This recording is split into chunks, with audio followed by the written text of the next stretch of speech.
G'day legends and welcome back to the Cricket Mentoring Show. Today we're coming to you from Perth in our masks. We are following the rules, following the laws, and we have a special guest with us today. Before I introduce who we've got, I've got Reedy with me as always. How are you, Reedy?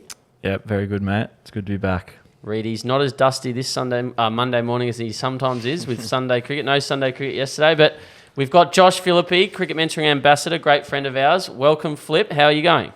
Hey mate, thanks for having me. Going well. It's nice to be home. Excellent. So Flip has just finished a number of weeks of quarantine, been out for a little while now. We're going to hear more about that in a minute. But before we get into it and we start asking you a few questions, having a chat, Flip, tell us a little bit about having COVID. Obviously, and as my mask slips down, I'm going to pull it up again.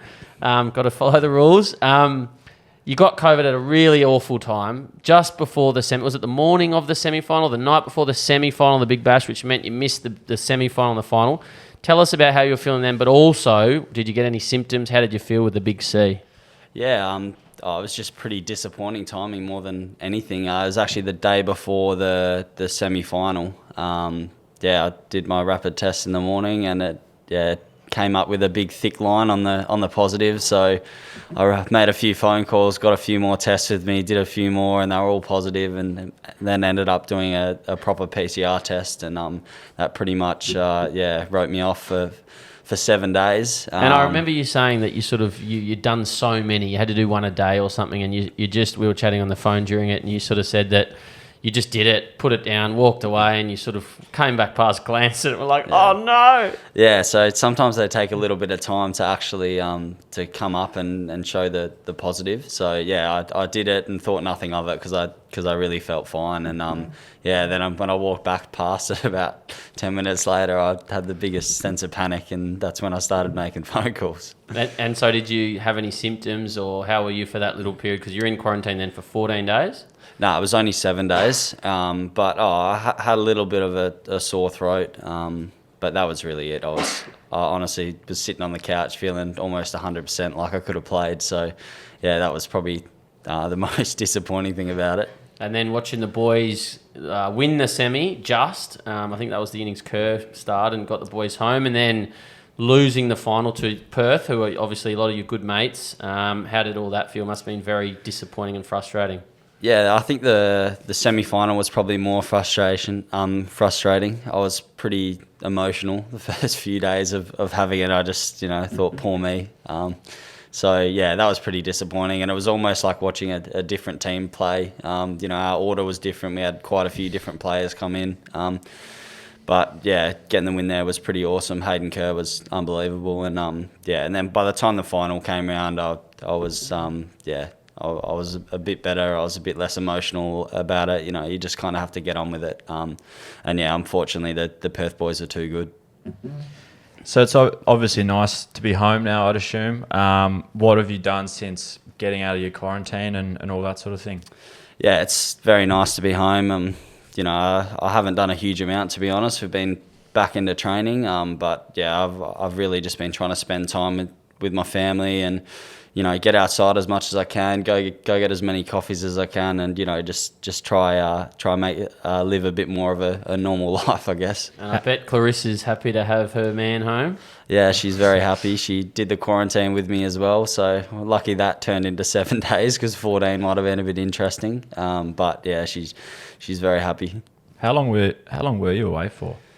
I left for the Shield game against Tassie, sort of start to middle of November, and then went straight to Sydney from there. So I think ended up being just over 3 months, I think. Yeah, wow. And while we're on that, I'm really intrigued. There's a lot of talk of bubble fatigue now. I know it's something we've spoken about privately, but tell us a bit about what that actually is. It's just, you can't live a normal life at the moment, can you, when you're playing and living in all these bubbles sort of thing? Yeah, I think it certainly gets challenging at times. I think especially this season, because COVID was very much in and around our bubbles, lots of guys in the competition were getting it. We were sort of limited to even who we could hang out with a lot of the time, because we ended up being put into small travel groups pretty much to limit our interactions with the rest of the team. So like as you saw with the Melbourne Stars, a whole team wouldn't go down if someone was to get it. So that was pretty challenging. The one thing we could do was play golf, and we were very lucky to stay out sort of a little bit out of Melbourne at Sanctuary Lakes. We stayed at the golf club, so that probably kept me going towards the back end. I played a lot of golf. Did your handicap come down? No, it's still around 18, and some days it should be 36. So Tough game, I golf. was just chatting to Adam Voges during the week. He said that everyone was in a separate room by the end of it, and also that they had about 27 separate hire cars that they were all getting around in individually. So the whole travelling party had their own car. Was it like that for you guys? yeah, so they pretty much put us into individual rooms because they were trying to limit being called a close contact. So pretty much in Victoria and New South Wales, I think it was you had to be inside with someone for 4 hours, or if you lived in the same household. So as soon as those rules came out, they pretty much went, everyone split up, stay in single rooms, because that would eliminate that. And then, we had our small travel groups as well, so we're never really in the car for anywhere near 4 hours as well. So it was just trying to be as safe as they could. And then, so back to sort of bubble fatigue, which a lot of players have spoken about, especially the internationals. I know the England guys spoke about it, but it does wear you down, I guess. Like, we just take for granted, especially here in Perth, we've lived such a privileged life over the last 2 years of COVID. We've had very little COVID until recently. It must just sort of, you must crave some normality, just going to the shops or going to have dinner somewhere or do something like that. Yeah, definitely. I think, it's really important to break up, especially when you're stuck in the bubble. You feel like all you do is cricket, all you talk about is cricket. The only people you hang out with is all cricket related, so you just kind of can be a little bit overwhelming a little bit when you feel like you just need to sort of step away and escape from it. So, I think for me, it's just trying to be as normal as possible. So when I'm back in Perth, we're very lucky. There's not too much COVID around, but it's just spending time with my friends and family, and often lots of those guys aren't very much cricket related. Not very much COVID yet. We're about to go bang here in Perth, I think. Yeah, I think we're in trouble. Now over to you, Reedy, our avid cricket watcher and follower, our cricket nuffy. Australia versus Sri Lanka. I didn't get to watch much of this. It was sort of 4 o'clock in the afternoons most days, which was either family time or coaching time. So did you get to watch much of the 5-match series? And if so, what did you get from it? I did get to look at a fair bit of it and watch the game yesterday as well. I don't know. I sort of came away from this series having a few more questions than answers, and I think Australia might be in the same boat. They tried a few things that didn't really come off. There's a few guys still out of form and a bit under pressure, and while they were pretty dominant across the 5 games and the bowling was pretty exceptional, there's still quite a few questions about the batting lineup in the top order in particular, with the likes of McDermott not really coming off in his first real good crack up the top there, and they trialled Agar as an opening bat, which surprised everyone really. Shows how tough it can be to open the batting. Respect to all openers out there, and and Finch is going up and down the order, so it's an interesting one. Well, one thing, and again, I didn't watch any of it, but I checked the scores every game. One thing that it looked like was the bowlers sort of did their job, and whoever stepped in with the ball after Hazelwood and Stark took a break, it looked like the Richardsons did a good job. Agar was exceptional with the ball in the games that he plays. Zampa was as good as ever, but very, very interesting decision to put Ashton Agar at the top of the order. I don't think he's ever opened the batting for the Scorchers in the Big Bash. Do you know, Philippe? No, I think that's the first time he's been put up the top there. I mean, it was interesting. It didn't quite come off, but it's one of those things that, if it did come off, I think for Ash, they're probably looking for a bit of variety as well in their bowling lineup as well. So, if he can fight his way in and play as a top 6 batter, it really, allows them to have a lot more options with the ball. So I could understand why they did it. Absolutely. But, very interesting decision to bat him at the top, maybe not 6 or whatever. I do definitely agree that they've got to get him and Zampa in the same side. I think that's crucial for them winning the World Cup over here. I think Agar across two games in a row went for 28 runs, and all of them were singles. And I just think that is honestly unbelievable. on that at the highest level. And in Sri Lanka's T20 a cricket. team that generally plays spin well as well. It's not like he's bowling to South Africa or England or whatever. Sri Lanka coming from the subcontinent all do play spin well. So he's a very clever bowler, Agar, isn't he?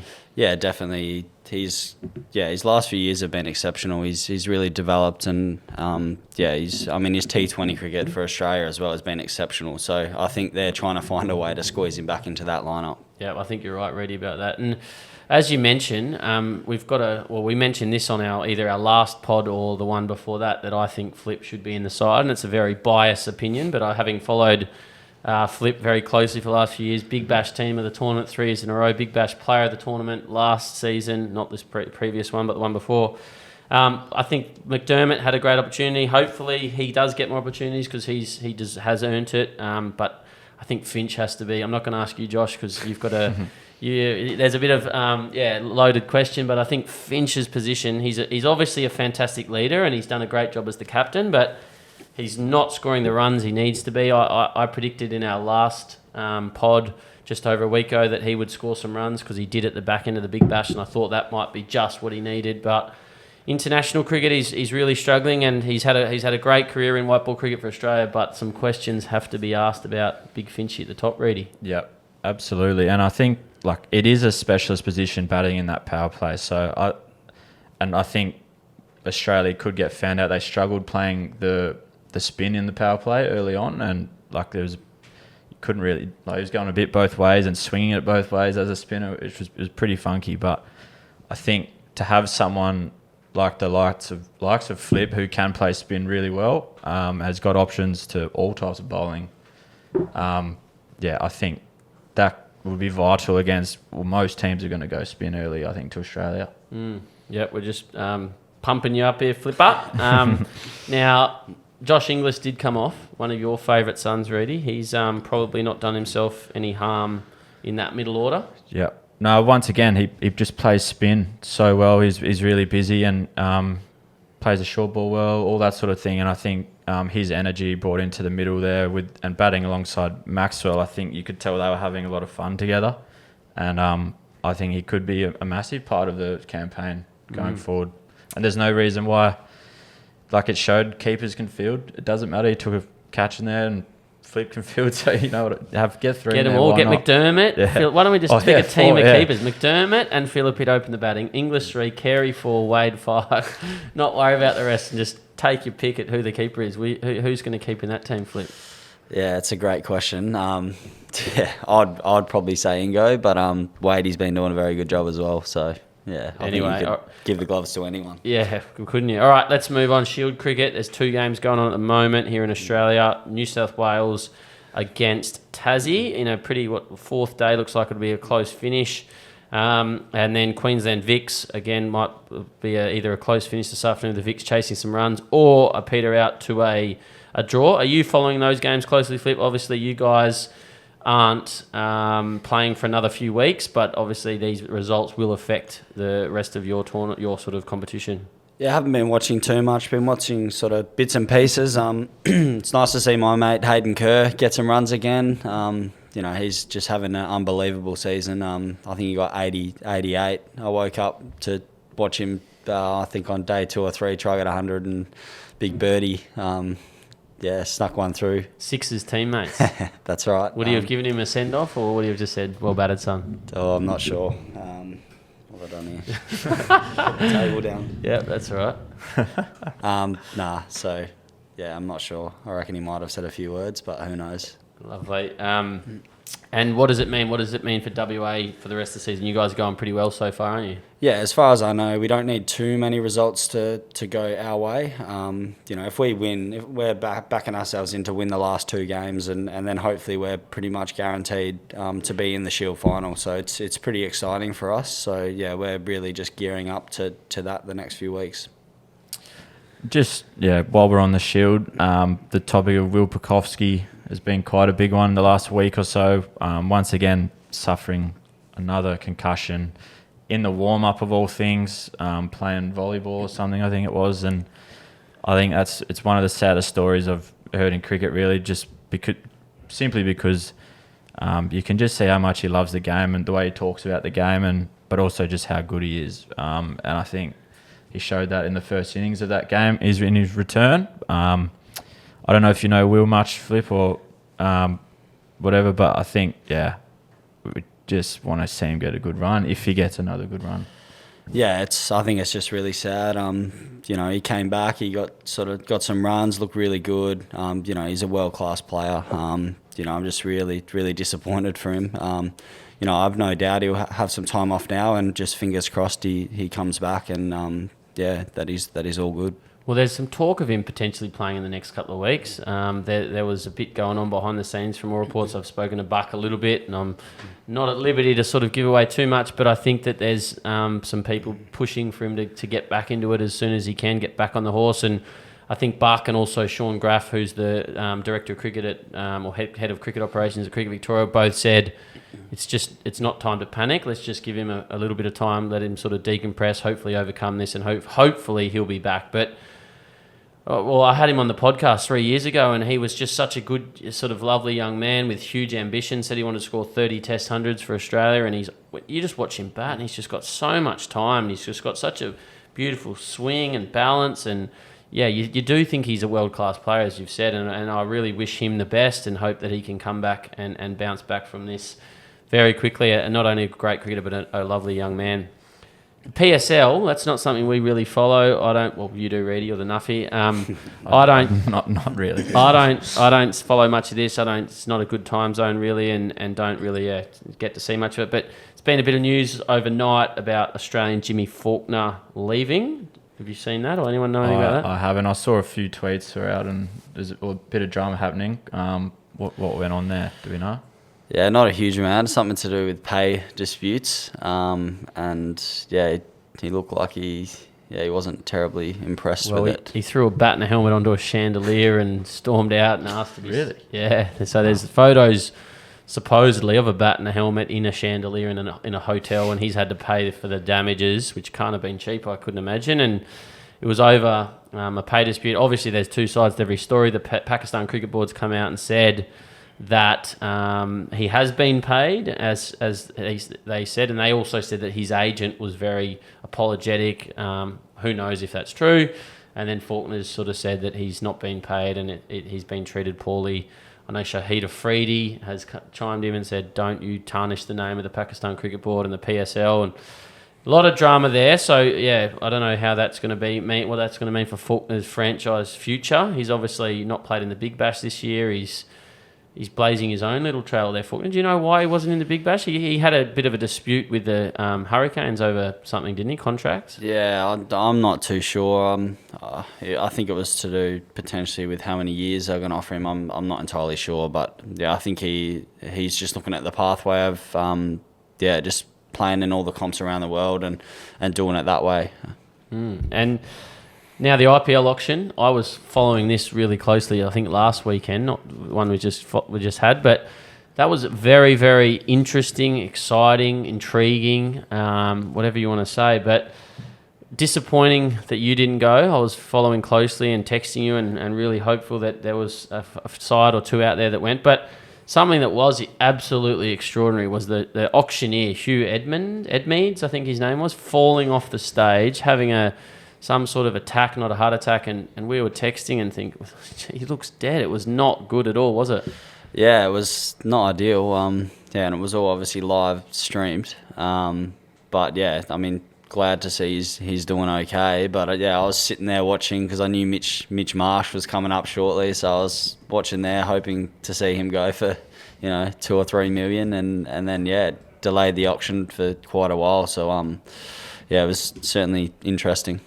I actually found it so entertaining watching that for something that on the surface doesn't look like it. I found that, I caught myself watching it for hours, and my girlfriend got sick of me pretty quick. Becca was sick of me. She was like, "When is this thing ending?" And I was like, it was going for 3 days or something, wasn't it? 2 days. It was intriguing how someone like Jason Roy comes up and you think, "Oh, he's going to go big dollars," and there was no bids. There was one bid, and he went at the base rate of 2 crore or whatever, and other players come up and like, your man Tim David. What an extraordinary story that was. Yeah, definitely. I think it's obviously all these teams have their tactics and have their sort of pre-auction plans, and I guess you see yeah, a lot of teams were very interested in big Timmy David, and he's obviously having a really, really great run as well in the PSL. Had another good big bash and had an amazing winter. So, yeah, I wasn't surprised at all, to be honest.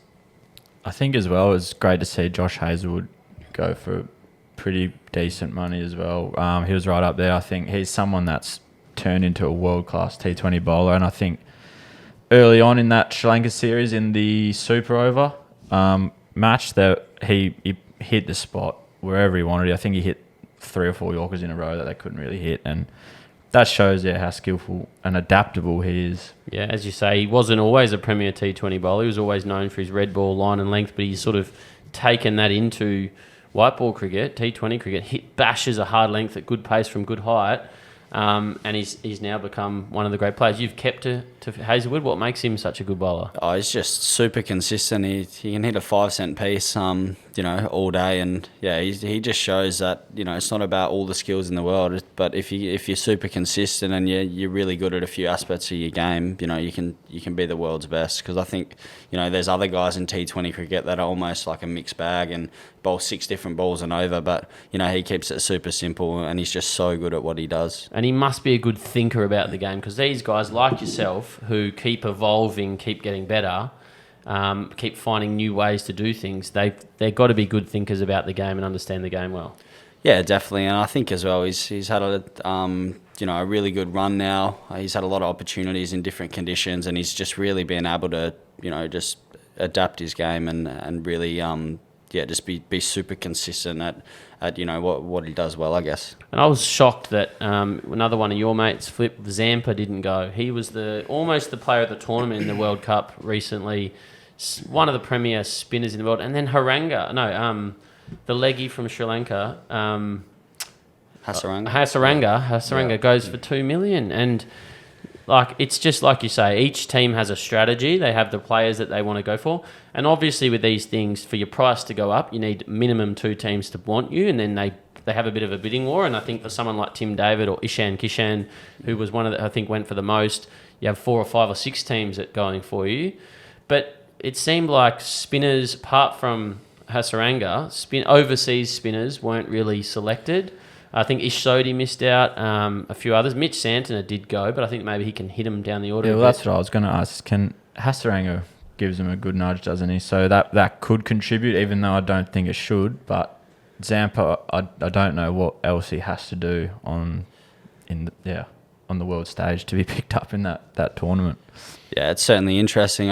He's just about the best leg spinner in the world at the moment. He's been incredible for Australia probably over the last 2 to sort of 3 years. And yeah, I mean, when I was there a few years ago, he was at RCB with me, and he sort of played the back half there and did an amazing job and bowled really well. And almost they just sort of picked him towards the back end. They didn't really pick him at the start, and then once again this year he misses out. So yeah, it's interesting. I think that I read an article that the all-rounders or players that are really good at one thing but can hit down the order or can bowl a few overs, or like your Moeen Ali was retained by CSK, and your Liam Livingston was one of the wealthiest, highest priced players, batter that bowls some leggies, a hitter. Tim, obviously, I don't think he's probably been picked up for his bowling so much, but he's a hitter. They were all targeting certain things, fast bowlers and all-rounders or lower-order hitters, plus your big dog top-order players seem to be the flavour of the month. And the wicket-keepers, not so much. The top-order batters like yourself, Flip, the spinners just sort of seem to get overlooked a lot. Yeah, it doesn't make a whole lot of sense to me, but it is a specialist game, right? And one thing I'm looking forward to is seeing David Warner and Mitch Marsh work under Ricky Ponting at Delhi. I think those two are seriously going to flourish with his leadership in that environment. Yeah, I think it looks like Delhi's selected really nicely. I think Davey Warner and Mitch Marsh, I thought Mitch went for an absolute steal as well. Absolutely. But yeah, I think Warner did too. Warner was both unders. For his IPL record, I think he was undervalued.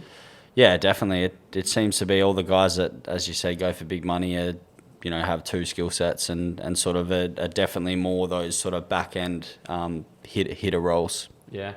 Now let's move on to your cricket, Flip, a little bit about your Big Bash season and so forth. Tell us, the Sixers have been had an amazing little period. You obviously won back-to-back competitions, tournaments, and then you were runners-up this year. You've got a fantastic coach, Greg Shippard, who I've become friendly with. He's become a bit of a mentor of mine, and he's a very calm, cool guy, knows the game incredibly well, has had a lot of success. So obviously he's creating a culture and environment, but Moses, a fantastic captain as well. Tell us a bit more about what makes the Sixers so successful. Yeah, it's a great environment to be a part of. I think the culture we've built, certainly over the 4 years that I've been there now, but I'm assuming previously as well. I think when Shippy took over in charge a few years before that, I think it's just a really great environment to be a part of. The moment I walked in that door, I felt like I was one of the most important sort of people amongst the team, as pretty much all players are made to feel. And yeah, it's really special. Shippy's amazing. He always knows the right time to come in and chat to you, and he also knows the right time to sort of sit back and sort of let you try work things out for yourself. And Moe's also super calm on the field. Great role clarity, and I love playing for the Sixers. Yeah, lovely. Now, your season this year, you had, up until now, you've had 2.5, or you were promoted to the top of the order a couple of years ago. You got in the Big Bash team of the tournament that year. You were player of the tournament the following year. You've had good run after good run after good run, and this was your first blip. This season, you had, I think, 3 low scores, 3 ducks in 4 innings with a 30-odd in between. How did you feel then? Were you starting to feel like maybe your spot was in jeopardy? Were you starting to question yourself or change things? Or how did you deal with that sort of challenging time? Yeah, it was the first time. For me, it was more just, I think I just took some poor options. I tried to move the game forward sort of in the first over a few times, and that's not generally what I normally do. I normally sort of take a little bit of time before I take some of those bigger risks, but I wasn't terribly concerned. I think I was still hitting the ball really well. I feel like the way I've been striking the ball sort of this season has been almost as good as I've been hitting them. So it wasn't a technical issue. It was more mindset and almost just give myself a little bit more of a chance to just get in my innings and then go from there. And did Shippy sort of sit down and say, put his arm around you and say, Joshy, we're still backing you, or don't worry about it, let's move on? Or were you just sort of figuring it out and just trusting yourself a bit? He never really did, but he always, everything he says to me just gives me the confidence to just keep doing it my way, I guess. I think I just went away from my game plan a little bit, so he just sort of reminded me, what I do well, and when we sort of win games and I'm there at the back end, it's because I'm there from overs 10 to 15, not because I hit 20 off the first over. So just going back to the culture side of things, I think it's a really interesting topic with the current situation, obviously with Justin Langer and sort of modern day coaching that the Australian team's looking for, that allows for individuals to sort of be themselves, and they get more of a say, or they want to have more of a say in how they go about their things. Like, did you, as a playing group, have quite a bit of a say in what goes on there, and then Shippy just sort of allows that, or is that, it's obviously been a long process to get to that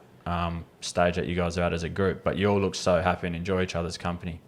Yeah, it's definitely an interesting one. I think from Shippy's perspective, he's been coaching for, and I'm guessing here, but I'm going to say 30 years. And I definitely know, I know Finchie's told me back in the day when he coached the Vicks, he used to chase them all down the change rooms, and he certainly wasn't as calm and relaxed as he is now. So, I think over a long period of time, Shippy's adapted his coaching style and also adapted in that way as well, which probably allows a bit more of a player-driven environment, and that's led by the front by Moses, creating a really almost safe environment, I guess, where people can, as you said, be themselves and be vulnerable at times if they need to as well, and then as you said, we just really enjoy our cricket together.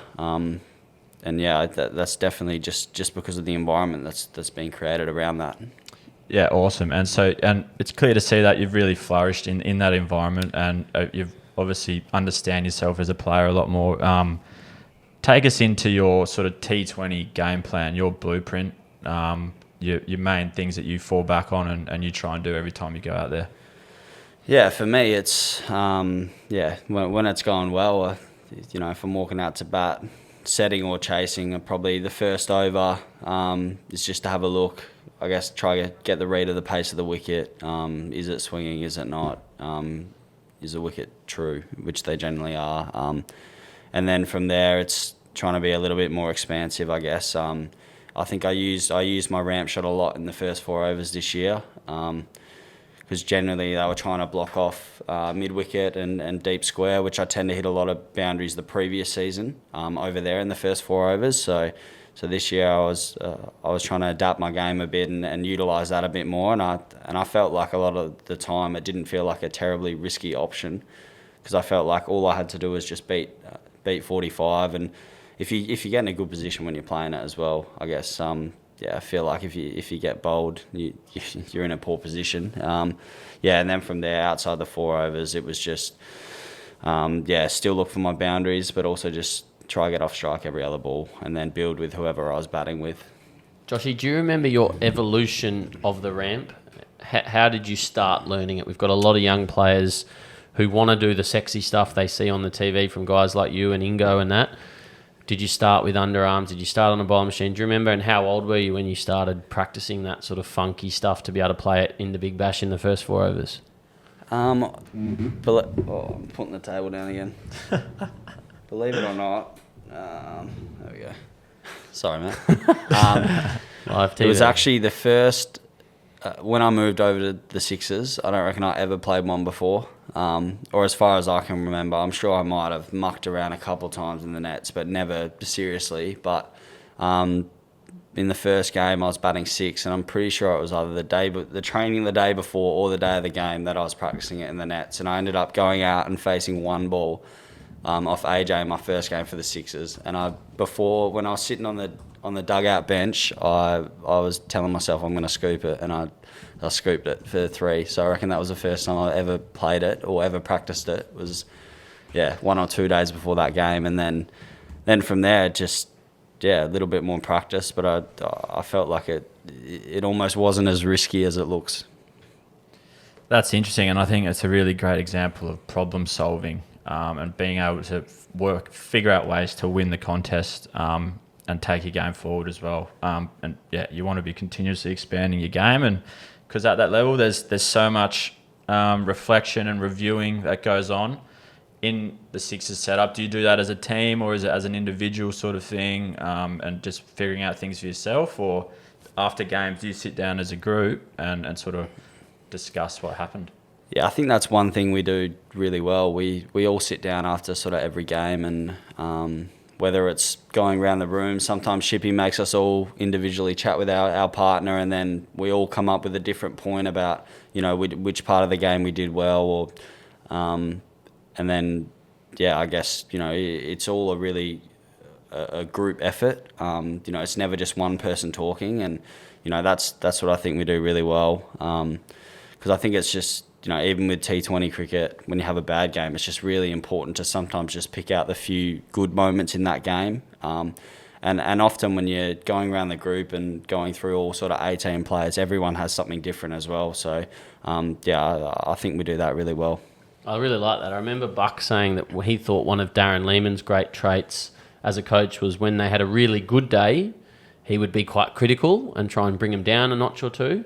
And when they had a really sort of poor day or tough day, he would be really positive and try and bring them up a notch or two. And I think that's a great sort of method of sort of managing people, is just trying to keep them level. And on the bad days where everyone is pretty self-critical, trying to pump them up a bit and say, that's all right, it's one game, let's take what we can out of it. And no doubt Shippy's a master, so shout out to the great Shippy, Greg Shippard. Now, let's go back to your game a bit. After the West Indies series, which was a challenging time for you, West Indies and Bangladesh are playing on some very challenging wickets against some good teams in those conditions.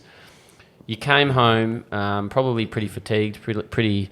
I know you were looking forward to a bit of a time at home then. You then started the Shield season and had a really, really good season. I think probably, maybe tell me if I'm wrong, but your best ever red ball innings up at the Gabba on a challenging wicket. Scored a good 100 there. Tell us about what happened after that West Indies series and how you decided you needed to evolve your game and what sort of things you did.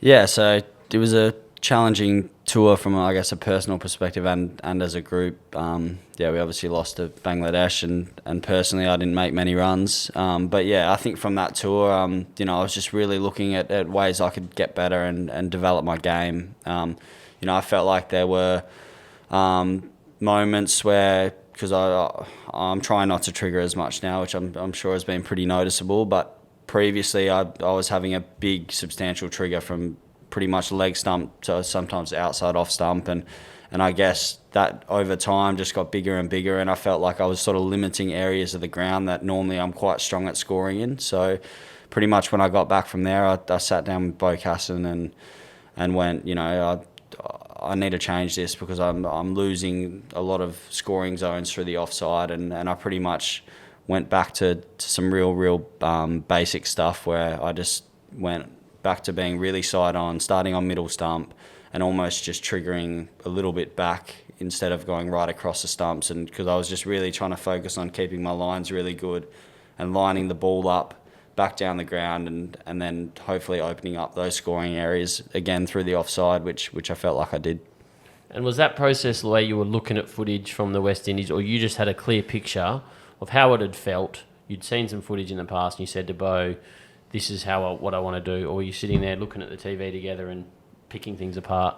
Yeah, I was watching a lot of the Test series against India and in England in the quarantine, and I noticed Joe Root, he used to do a big trigger across, and then he sort of changed to doing that trigger back and staying a lot more side on. So from there I sort of went, I can do that, or I'd never tried it, but I was like, if he's changed that, I reckon I should be able to change that as well. And then from there, I just really tried to, the first sort of week or two, it felt really, really awful, and I was really battling with it, and I wasn't hitting them well at all. But I just really believed that it was something that I wanted to do, and I felt like it was going to make me a better player, and so I stuck with it, and it turned out it's worked out all right. Yeah, that's interesting. I think even someone at Josh's level is still trying to learn from the best players in the world, and watching them is probably one of the best ways to go about it, really, isn't it? Moving away from cricket, how do you spend your time? What sort of hobbies have you got? You into any business or that sort of thing? I know, you mentioned you golf before. Yeah, it's interesting. Whenever people ask me about hobbies, I have a little laugh to myself because, the last sort of 2 years, it's been so cricket orientated, I guess, especially with bubbles and travelling and not being home, that I can't say I have too many hobbies. I mean, golf is definitely one. I'm certainly not very talented at golf, but I do enjoy playing it. But yeah, I guess that's something, I probably should really look at that I can keep myself a little bit more busy sometimes when I feel sort of bored and feel like I need a bit of an escape, I guess. What about, you love getting coffees and going to the beach and just chilling out a bit? That's a good way to have a break for you and switch off. Yeah, definitely. I love getting my dog out of the house and going to get a coffee and just roaming around. How is little Gus going? Little Gus is 37 Not kilos. so little anymore. So, yeah, he's a big boy, and he's going well though. Not ripping up all your furniture anymore? We've still got the couch that he's ripped up. We haven't replaced that yet, so it's a matter of time. But he'd nearly be taking you for the walks, I reckon. Oh, definitely. He certainly pulls me along. And now, final little thing on you before we move on to Reedy's favourite part of the show. What are your plans for the off season? And have you sort of thought that far ahead in terms of how you want to evolve your game? You obviously got two facets to your game with your keeping as well. Are there things that you're looking at in your game going, I need to get better at that for next season and beyond? I think for me, it's just trying to get as much cricket in as I can. So I'm looking to seek some opportunities over in the UK. Hopefully play, whatever cricket I can, whether that's, T20, 4-day, anything really. And then, I'll put my name in the 100 draft as well and sort of see how that goes. But I just want to keep playing. I feel like the stuff I've worked on probably the last sort of 4 months, I'm really happy with how that's going. So I think for me, it's just getting more game time, hopefully getting exposed to some different conditions, and then, I guess just continuing to learn the art of batting and making runs and making hundreds and, and doing that through games played. And in all different conditions, and that's where you get better is by playing. So fingers crossed something comes up in the UK. And they'll be getting a good player and a great bloke if a county does. So over to your little favourite. Have you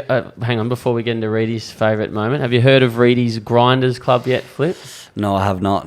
So That doesn't surprise me, really. no, you are very, very far from this Grinders Club, I think, with the way you bat, your dynamic nature of scoring. But this is Reedy's favourite time of the show. Over to you, Reedy. Yeah, no, this week's inductee is probably a lesser known player, but he's actually played Australian A cricket, and he opens the batting for Queensland in the longer form stuff. He's played a bit of list A, one day stuff, but one thing I found most interesting, he holds the second 11 record here in Australia, which is the level just below the Shield, for the highest individual score, which is 345 or 430 balls. He batted for 513 minutes against Victoria. So that was back in 2019. He's got a first-class strike rate of 32. Oh, that's right in your wheelhouse. I think he might be leading the way there. 32. That is exceptional to see. And I love everything about that. His list A strike rate is 52, which is probably the lowest in the comp. Flip's throwing so up. that's exceptional. Yeah, Flip's vomiting. No, I think, yeah. So this is Bryce Street. And now, Flip, you've probably played a little bit against him, and you probably look forward to seeing the back of him whenever you do play him, because he can wear a team down by just holding up an end. Yeah, that's right. He got 100 against us a few years ago off about 300 balls at the Gabba, and he's a good cricketer. He doesn't like getting out, and he certainly grinds away, and it can be quite hard to watch sometimes. I've seen him bat a fair bit in that final against New South Wales, the Shield final, and they were getting really stuck into him because he was getting hit. He was getting really challenged by all the New South Wales bowlers. But I think he really thrives off that sort of stuff, and he's got a lot of grit and determination. And I think you need that at the top of the order. Well, I think you need that if you're going to be a grinder. If you're going to be a successful grinder, you have to be willing to take a few bullets, because you're going to be out there for a long period, and people are going to get frustrated because you're boring. And so your Grinders Club, they all got to be willing to take some knocks and some hits and cop a bit of sledging from the opposition. Yeah, I caught my fair share. I'm usually the one, he's going to dig him into another hole or something every Saturday. So that's what it's all about, though, if you ask me. But yeah, welcome to the club, Bryce Street. It's a pleasure to have you, mate. So hopefully he has a big future playing at a higher level. Yeah, well, I think he might have got 100 for Australia, or maybe not. Not sure. Anyway, moving on to our performances of the week, and another one of your Grinders Club, our boy Teague Wiley, got 108 not out of 135 balls on the weekend in his first game back since the World Cup, and it was against your mighty Gulls, Flip. Your Scarborough boys, and Teague actually hit the winning runs off the last over off AJ Ty. What did you think of his innings? Obviously, you guys made 229. They were chasing 230. Tell us a bit about your first chance of sort of opportunity to see Teague up close. What did you think? Yeah, firstly, he's quite a big 17-year-old. I reckon when I was 17, I would have been half the size and about half the weight of him. But no, he was very... firstly, he was very good to watch. He just knocked it round. He hardly took a risk. But he looks like a very organised cricketer. He knows where he's scoring. I think first ball... he sort of shuffled across the stumps and just dropped one into the leg side and got off strike. So, there was a lot of things to like about his batting. I've no doubt he's going to be a very good player for WA in the future. Yeah, well, fingers crossed he keeps performing the way he has. And I think he only hit 4 fours and two sixes, one of which was the winning runs. He just did a good job of knocking it around, as he always does. Another shout-out performance of the week, Jake Weatherald, one of your mates who you spent some time with up at the Performance Centre with Buck. 177 not out off 251 balls in grade cricket for Adelaide University. I've been doing a bit with Jake the last month or so great to see him getting some big runs. We've spoken about scoring big hundreds, so he batted the day there. Chloe Ainsworth, Melville girl, got 51 out of a team total of 119, and her average going into this game was 100, so she's done herself no harm there. What else, Reedy? Who else we got? We got young Ethan Smith, who you've been working with for a number of years now. 89 off 68 for the Willetton under-17s versus Claremont, which took him, cemented him as to have the most runs in the under-17s at 643 runs at an average of nearly 50. It's 150 more runs than anyone else in that competition. So that goes to show that he's starting to really find his feet. And I know he's played a bit of second grade, has he? Yeah. I think that's right. So he has a big future. And what I like about Eth is we had a hit on Friday morning, and he sort of came in and I said, what do you want to work on? It was 7 a.m. session before school. He's in year 12 and he said, I want to work on spin. And he had a real clear plan that, like, it's not that he's struggling against spin, but he wants to keep evolving his game in that sort of element of his game, I should say. So really impressive from him, and hopefully he's not far off moving up into first grade. Probably not in the finals this year, but early next year. And a shout out to Sean Bors, who's one of our students, our athletes, who made his first grade debut on the weekend. Fanners he didn't play on the weekend, Fanners. He was a close contact, but he's dominated and finished the home and away season with the most runs, didn't he? Yeah, Fanners needs to stay at home a bit more often, I think, and stop hitting the circuit. But he's really grown as a player this year. You would have seen a fair bit of him now, Flip. So what are you noticing? What's taken him to sort of the next level in his career?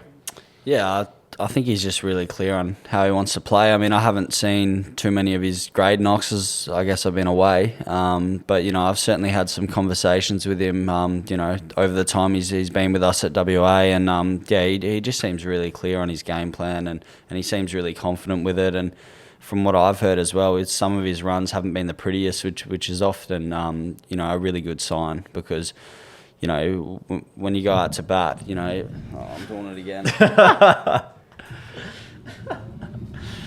This is a shocking system. As I was saying, often when you go out to bat, you never just hit every single ball in the middle with a bat, and it's never just an easy approach going from 0 to 100. There's always plenty of stuff in the way. So it just sounds like his mindset and mentality as well is really good. Yeah, absolutely, and something he's definitely worked really hard on. And then finally, performances of the week. It must be mentioned as the season has come to an end, the home and away season. We're about to get into finals here in Perth. Your Melville boys scraped into the finals. Tell us a bit about that in a second. But Reedy finished 11th on the most runs for the first grade competition, 507 runs at an average of 36. He also took 22 wickets in the home and away season. 23. Well, my cricket said 22 this morning, at an average of 13. So continues to be one of the premier all-rounders in the competition. And also, Connor Blaxall-Hill got 100 on the weekend for Perth. Came in when they were 4 for not many. Dug him out of a tricky position. Finished 105 or 110. Match-winning innings against Mount Lawley, who played in the final the next day. So a good side, good attack, Mount Lawley. And his first grade 100 to go with 2 fifers he's taken this season. So he's also one of the premier all-rounders in the competition. And my Perth team finished 4th and are away to Willetton this week. Tell us about Melville scraping into the finals on the weekend before we wrap up. Yeah, so just quickly, we pretty much had to win in the end because Fremantle had a stacked team. They had Sean Marsh, Ashton Turner and Sam Whiteman return, and that got them over the line, and they had to win. But we had to win and got it done. And I think we've got a big game against South Perth this week, who finished top, who have the likes of Hilton Cartwright and Cameron Gannon. So knockout, you lose, you're out from now on. Yeah. So exciting. So we might not see Reedy one of these Mondays when they lose, but he'll be having a few beers. But all in all, we're not going to do a prediction this week without a whole lot of cricket going on, so we'll save that for another time. But Flip, really, really appreciate your time. We're going to go and have a bit of lunch and catch up, given it's been some time since we've seen you. So thank you, Flip, for all your insights and being very generous with your time as always and your ongoing support with Cricket Mentoring. I hope you've enjoyed the chat. Apart from putting the desk down a few times, you've offered a lot of value. The dangers, the hazards of a sit-stand desk. If you touch it, it moves. Flip's learnt the hard way. But thanks for having us, mate. No worries. Thanks for having me. Enjoyed it. Yeah, I should have said thanks for coming on, not for having us. You but cooked that, mate. Cheers, Flip. Said my line. Cheers, legends.